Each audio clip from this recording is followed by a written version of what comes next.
Vamos então abrir as nossas Bíblias no livro de João, no capítulo 9. Estamos dando sequência ao livro de João. Estamos pelo capítulo 9 e hoje nós vamos ver do 13 até o 41. João 9, do 13 ao 41. E diz assim a palavra do Senhor. Levaram, pois, aos fariseus o que dantes fora cego. E era sábado, o dia em que Jesus fez o lodo e lhe abriu os olhos. Então os fariseus, por sua vez, lhe perguntaram como chegar a ver, ao que lhes respondeu: aplicou lodo aos meus olhos, lavei-me e estou vendo. Por isso alguns dos fariseus diziam: este homem não é de Deus, porque não guarda o sábado. Diziam outros: como pode um homem pecador fazer tamanhos sinais? E houve dissensão entre eles. De novo perguntaram ao cego: que dizes tu a respeito dele, visto que te abriu os olhos? Que é profeta, respondeu ele. Não acreditavam os judeus que ele fora cego e que agora via, enquanto não lhe chamaram os pais. E os interrogaram: é este o vosso filho, de quem dizeis que nasceu cego? Como, pois, vê agora? Então os pais responderam: sabemos que este é o nosso filho, e que nasceu cego, mas não sabemos como vê agora, ou quem lhe abriu os olhos, também não sabemos. Perguntai a ele, idade tem, falará de si mesmo. Isto disseram seus pais porque estavam com medo dos judeus, pois estes já haviam assentado que se alguém confessasse ser Jesus o Cristo, fosse expulso da sinagoga. Por isso é que disseram os pais: ele idade tem, interrogai-o. Então chamaram pela segunda vez o homem que fora cego e lhe disseram: dá glória a Deus, nós sabemos que este homem é pecador. Ele retrucou: se é pecador eu não sei, uma coisa sei, eu era cego e agora vejo. Perguntaram-lhe, pois: que te fez ele? Como te abriu os olhos? Ele lhes respondeu: já vou-lo disse, e se não atendes, é por que quereis ouvir outra vez? Porventura quereis vós também tornar-vos seus discípulos? Então o injuriaram e lhe disseram: discípulo dele és tu, mas nós somos discípulos de Moisés. Sabemos que Deus falou a Moisés, mas este nem sabemos de onde é. Respondeu-lhes o homem: nisto é de estranhar, que vós não sabeis de onde ele é, e contudo me abriu os olhos. Sabemos que Deus não atende a pecadores, mas pelo contrário, se alguém teme a Deus e pratica a sua vontade, a este atende. Desde que há mundo, jamais se ouviu que alguém tenha aberto os olhos a um cego de nascença. Se este homem não fosse de Deus, nada poderia ter feito. Mas eles retrucaram: tu és nascido todo em pecado, e nos ensinam a nós, e o expulsaram. Ouvindo Jesus que o tinham expulsado, encontrou-o e lhe perguntou: crês tu no Filho do Homem? Ele respondeu e disse: quem é, Senhor, para que eu nele creia? E Jesus lhe disse: já o tens visto, e é o que fala contigo. Então afirmou ele: creio, Senhor, e o adorou. Prosseguiu Jesus: eu vim a este mundo para juízo, a fim de que os que não veem vejam, e os que veem se tornem cegos. Alguns dentre os judeus que estavam perto dele perguntaram-lhe: acaso também nós somos cegos? Respondeu-lhes Jesus: se fosseis cegos, não teríeis pecado algum, mas porque agora dizeis, nós vemos, subsiste o vosso pecado. Amém? Vamos ter mais um momento de oração. Deus, nós te agradecemos, Senhor, pela tua palavra que agora vai ser exposta. Pedimos, ó Deus, a tua orientação e pedimos que o Senhor também abra os nossos olhos para a compreensão da tua palavra. Fala a todos os corações, em nome de Jesus. Amém. Então os irmãos podem sentar. Meus irmãos, na última quarta-feira, nós iniciamos o capítulo 9 de João, mostrando que Jesus operou a cura de um cego de nascença, né? Jesus estava a caminhar, saindo de Jerusalém, e ele encontrou então com aquele cego. E ele, diz a palavra do Senhor, que nós vimos na última semana, diz que ele cuspiu na terra, né, fez ali um tipo de lodo, um unguento, e passou nos olhos daquele homem, e pediu que ele fosse se lavar no tanque de Siloé. Então ele foi, lavou os olhos e voltou vendo. E ele, após fazer isso, diz a palavra do Senhor, né, ele foi interrogado por alguns, né, e alguns pensavam que ele poderia ser uma outra pessoa, mas perguntaram a ele como é que ele fez isso, e ele respondeu que um homem chamado Jesus fez lodo, untou os olhos e disse: vai ao tanque de Siloé e lava-te. Então fui, lavei-me e estou vendo. E terminamos então dizendo que perguntaram a ele: onde está este homem? E ele respondeu: não sei. E assim terminou. Mas, conforme nós estávamos vendo durante alguns capítulos de João, aqueles grupos de fariseus já estavam com a intenção de achar alguma coisa em Jesus que pudesse ser usado para prendê-lo e, inclusive, matá-lo, eliminá-lo. Porque Jesus estava confrontando aqueles homens de uma maneira com muita sabedoria, e eles não tinham como escapar ou como se voltar contra Jesus. Então, assim que aconteceu aquela cura, esse homem foi levado na presença dos fariseus, né? E diz aqui algumas questões que são importantes da gente observar. E são coisas que podem acontecer de uma forma ou de outra na vida de todos os que são levados à presença de Jesus, né? ou que têm um encontro com Jesus. Às vezes essas pessoas elas têm uma transformação, e essa transformação acaba incomodando pessoas que nos cercam, que estão ao nosso redor, ou ao redor daquelas pessoas que têm agora o seu coração voltado para Jesus. Foi mais ou menos o que aconteceu aqui. É interessante quando nós observamos que muitas vezes as pessoas não se alegram pelas bênçãos alcançadas por aqueles que encontram o Senhor. Este homem era cego de nascença, falamos isso na última quarta-feira, nunca tinha visto o sol, nunca tinha visto toda a criação, nunca tinha contemplado a face dos seus pais, dos seus irmãos. Agora ele estava vendo. E ao invés das pessoas se alegrarem com ele, por ele estar vendo, as pessoas começam a interrogar coisas que não têm muita importância ou relevância quando nós temos bênçãos no Senhor. Como é que isso acontece? Muitas vezes nós damos mais valor à forma como as bênçãos acontecem do que a bênção propriamente dita. Às vezes nós gostamos de ouvir as pessoas comunicando, falando das bênçãos que receberam, quando nós deveríamos apenas glorificar a Deus pelas bênçãos recebidas.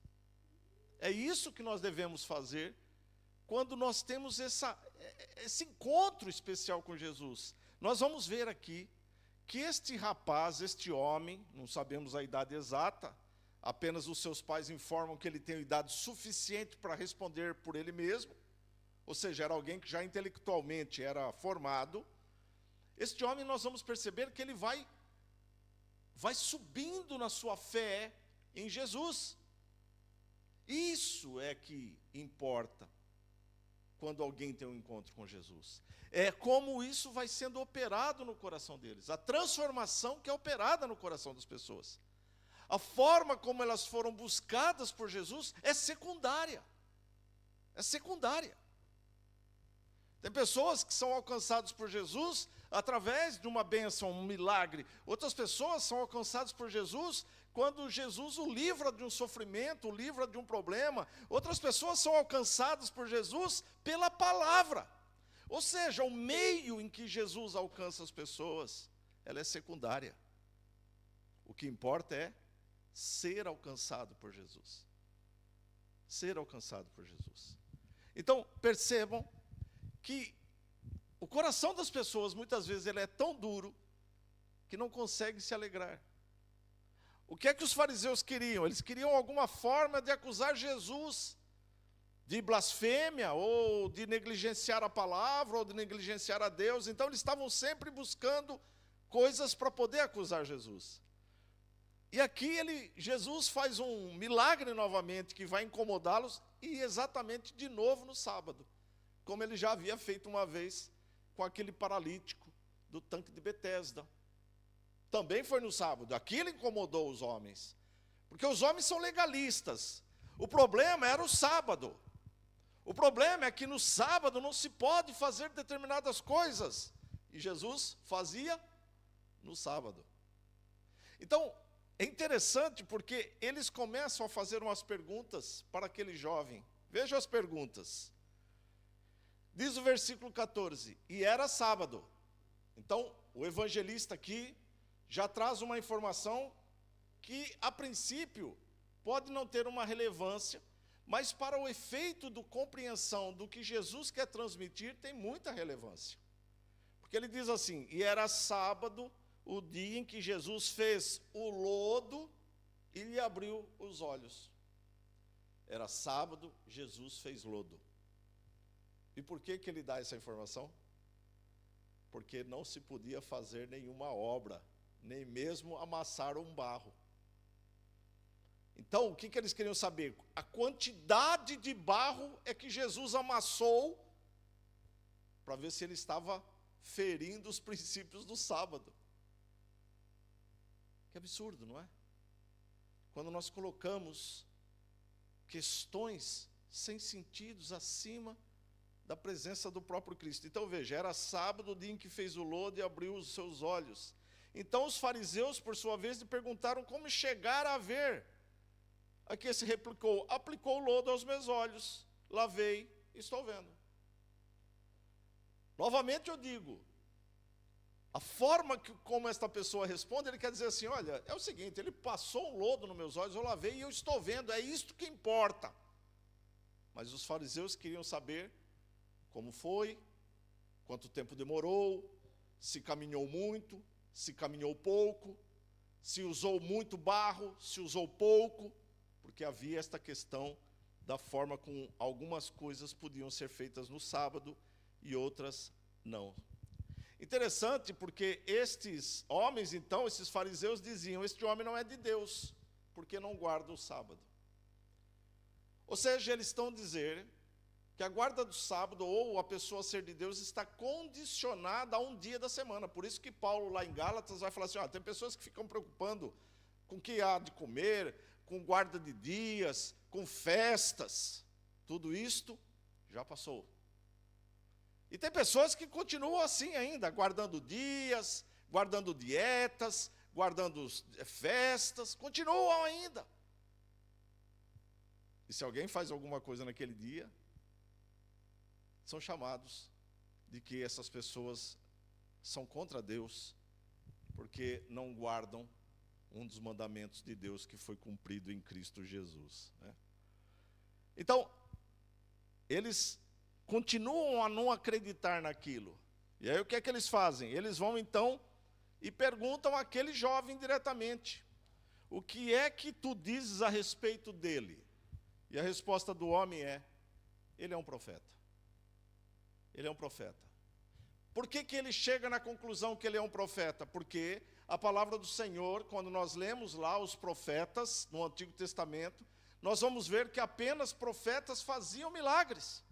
Então, se houve ali a operação de um milagre, é um profeta. Estamos diante de um profeta. Agora, os judeus não acreditaram que ele era cego. Não, esse homem está enganando, ele não era cego. Ele não era cego. Vamos chamar os pais dele. Chamaram os pais dele.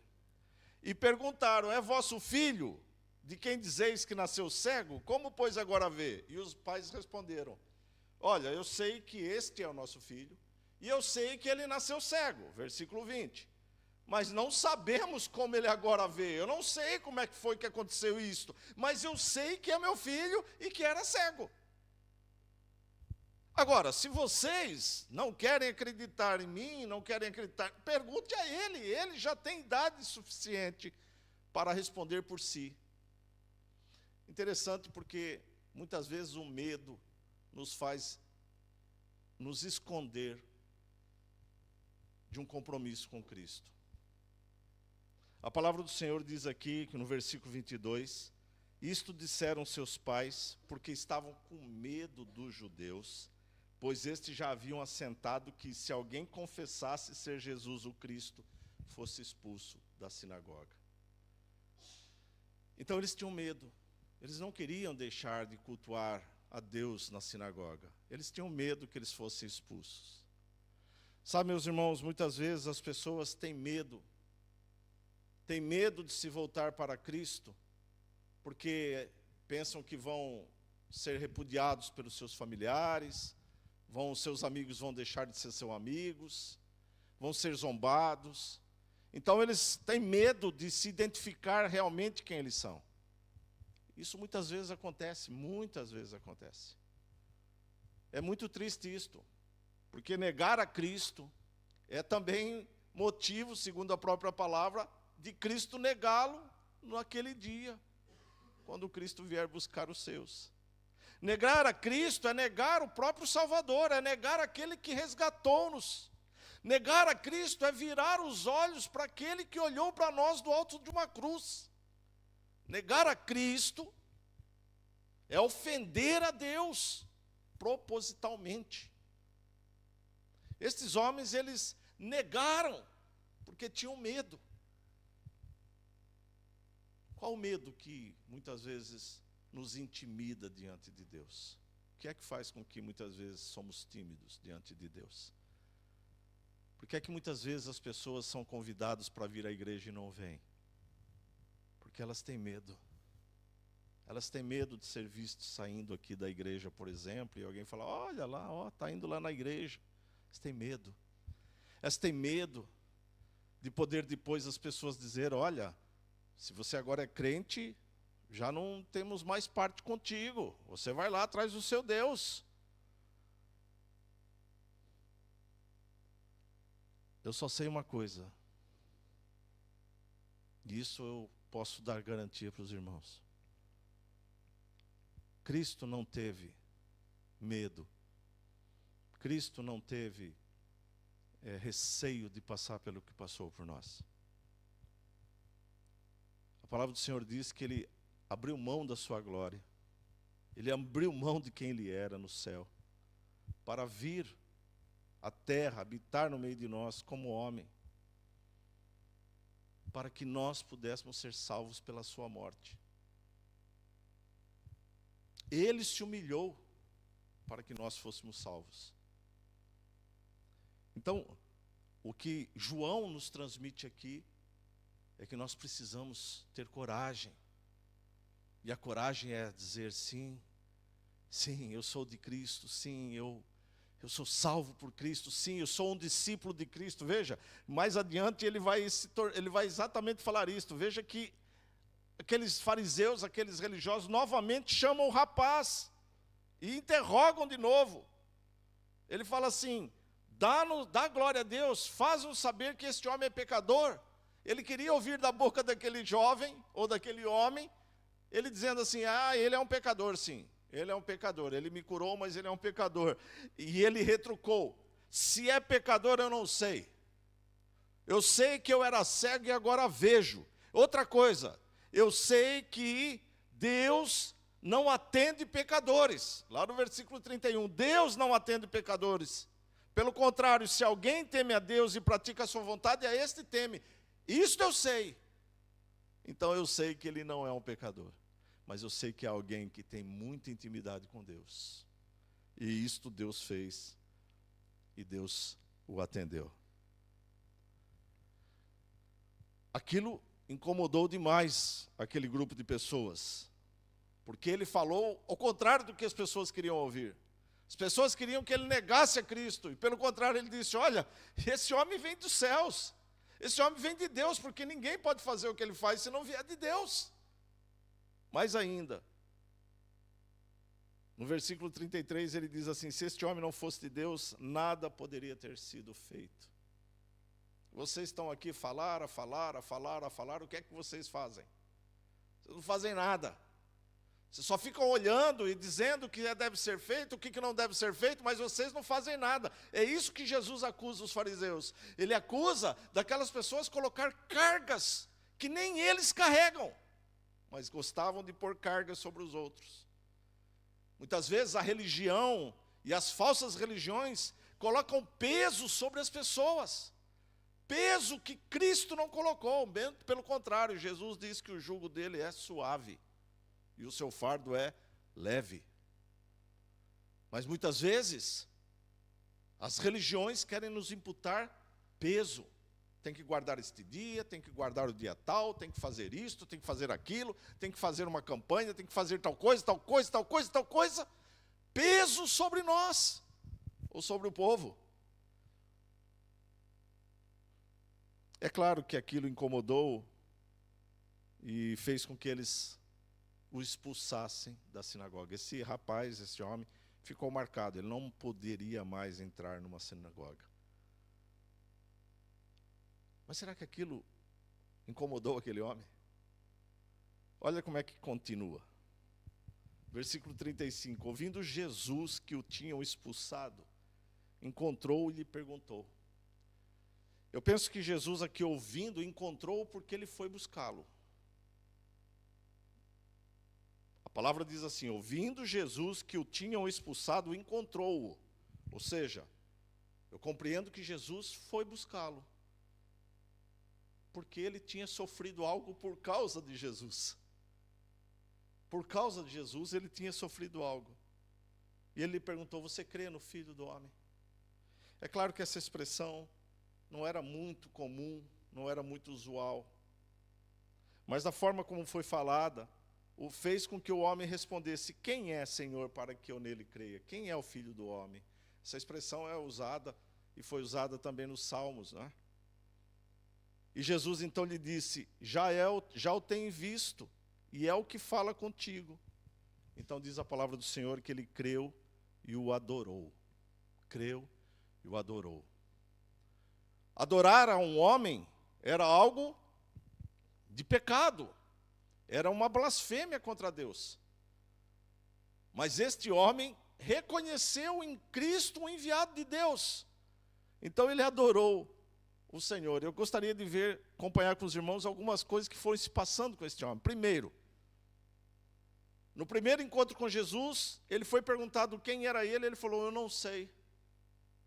Mas depois, mais adiante, ele reconhece que Jesus possivelmente é um profeta, versículo 17. Primeiro ele não sabe, agora ele já diz que Jesus é um profeta. Depois ele diz que ele quer ser discípulo de Jesus, quando ele diz assim, porventura, querei vós também tornar-vos um de seus discípulos? Ou seja, aquele homem já estava se sentindo ligado a Jesus. Mais ainda, depois ele diz no versículo 33, que ele era um homem vindo de Deus. Olha como vai se desenvolvendo quem tem um encontro com Jesus. Muitas vezes as pessoas vêm à igreja pela primeira vez e não percebem ou não entendem muita coisa, mas o simples fato de ouvir dizer que Jesus morreu pelo seu pecado, aquilo fica semeado no seu coração. E mais para frente um pouco ele percebe que aquele que realmente morreu por nós é algo muito importante, que aqui no caso era chamado de profeta. Mas começa a perceber que ele é um enviado de Deus. Sim, porque se ele morreu pelos nossos pecados, é porque ele foi um enviado de Deus. E depois, mais à frente, esta pessoa literalmente, ele quer conhecer a Jesus, porque ele quer crer em Jesus. Lembre-se que nós sempre falamos que é o Espírito Santo quem convence o homem do pecado, da justiça e do juízo. É o Espírito Santo que convence através da palavra que o homem precisa de um Salvador. Então, quando a palavra é pregada e quando Cristo é anunciado, as pessoas começam a entender que eles precisam de um Salvador na vida deles. O passo seguinte é o quê? Adorar. Adorar. Então diz a palavra do Senhor, creio, Senhor, e o adorou. Quando literalmente reconhecemos em Cristo, nosso Senhor e Salvador, não há outro momento, não há outra questão a não ser adorar ao Senhor. Adorar ao Senhor. Interessante, Jesus vai terminar aqui os versículos 39 ao 41, dizendo assim, eu vim a este mundo para juízo, a fim de que os que não veem, vejam, e os que veem se tornem cegos. O que será que Jesus estava querendo dizer com isso? Os que não veem, vejam, e os que veem se tornam cegos. Veja, mais adiante, alguns que estavam ali e ouviu Jesus dizendo isso se incomodaram. E achou e sentiu que Jesus estava falando para eles. Então eles respondem assim, no versículo 40. Alguns dentre os fariseus que estavam perto dele perguntaram: acaso também nós somos cegos? Quem é que é o cego? Está a dizer que nós somos cegos? Jesus respondeu-lhes: se fosseis cegos, atenção meus irmãos, se fosseis cegos, não teríeis pecado nenhum. Mas porque agora dizeis, nós vemos, subsiste o vosso pecado. O que Jesus está a transmitir aqui para nós, meus irmãos? Que muitas vezes nós dizemos que sabemos muito a respeito de Deus. Muitas vezes somos legalistas quando fazemos falsas adorações ou imputamos coisas que chamamos de religião. O fato de Jesus dizer, porque vocês dizem que vemos, subsiste o vosso pecado, ele está a dizer assim, se vocês literalmente veem, e vocês veem que aqui está o Filho de Deus, e não o reconhecem, então o pecado está em vocês. Os irmãos lembram qual que é o único pecado que é imperdoável? Não. Blasfêmia contra o Espírito Santo. E o que é a blasfêmia contra o Espírito Santo? É negar a Cristo. Então, se você diz que vê e não reconhece quem está diante de vós, é o que Jesus está a dizer aqui, então vocês, subsiste em vocês o vosso pecado. Não adianta apenas dizermos que sabemos de Jesus, que conhecemos a Jesus, se literalmente o nosso coração não for aberto para Jesus. Se não formos discípulos de Jesus, se não formos seguidores de Jesus. Por isso Jesus diz assim, eu vim a fim daqueles que não veem, vejam.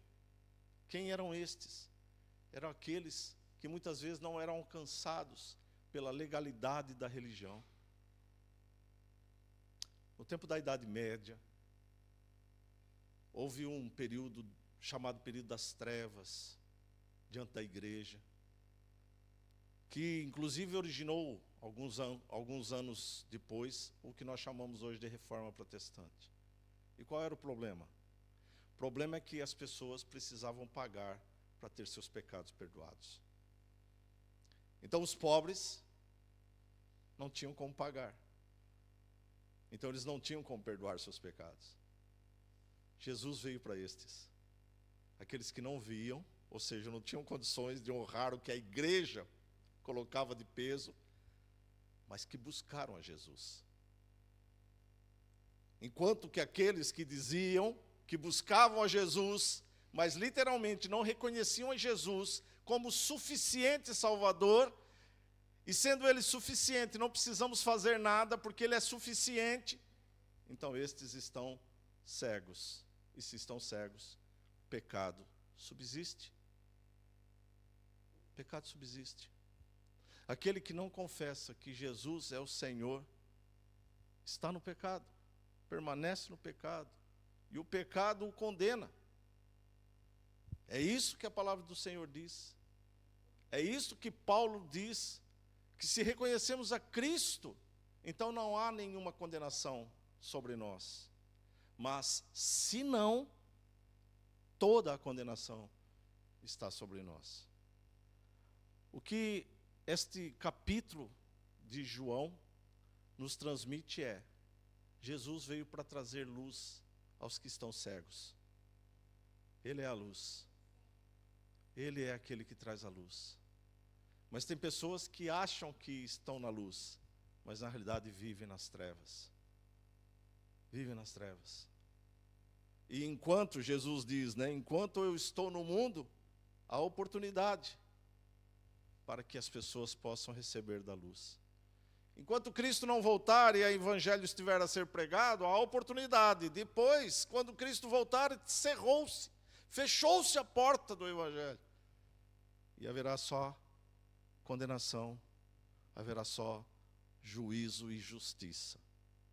Aqueles que estão em Cristo serão salvos. Aqueles que estão fora de Cristo já estão condenados. Que Deus possa nos abençoar, que Deus possa nos colocar a sua palavra no nosso coração, para que nós possamos viver de acordo com ela também. Próxima semana vamos falar, ou vamos iniciar, sobre a questão de Jesus, o bom pastor, aquele que traz salvação ao coração do pecador.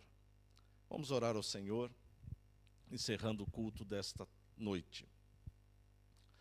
Senhor, nós te agradecemos pela tua palavra que foi exposta, Senhor. E pedimos que o Senhor nos guarde no nosso coração esta palavra. Que possamos guardá-la para não pecar contra ti. Ó Deus, em nome de Jesus, Senhor, nos direcione. Que o Senhor, através dessa mensagem, possa abrir os olhos daqueles que têm dúvidas, daqueles que estão, Senhor, em cegueira espiritual, naqueles que têm indecisão no seu coração. Que o Senhor possa trazer luz, Pai. Que o Senhor possa tocar no coração de maneira que aquele que nos ouve possa dizer: eu creio no Senhor, e que possa adorar ao Senhor. Ó Pai, em nome de Jesus, Senhor, em nome de Jesus. Não permita, Senhor, que a incredulidade, que a indiferença tome conta do coração daqueles que o Senhor chama, ó Pai. Não permita, ó Deus, que as pessoas possam continuar da mesma forma, Senhor, mas que haja transformação, Pai. Em nome de Jesus, Senhor. Concede descanso para aqueles que estão a nos assistir, que o Senhor possa abençoá-los e que o Senhor possa trazer paz a este lar. Em nome de Jesus. Amém.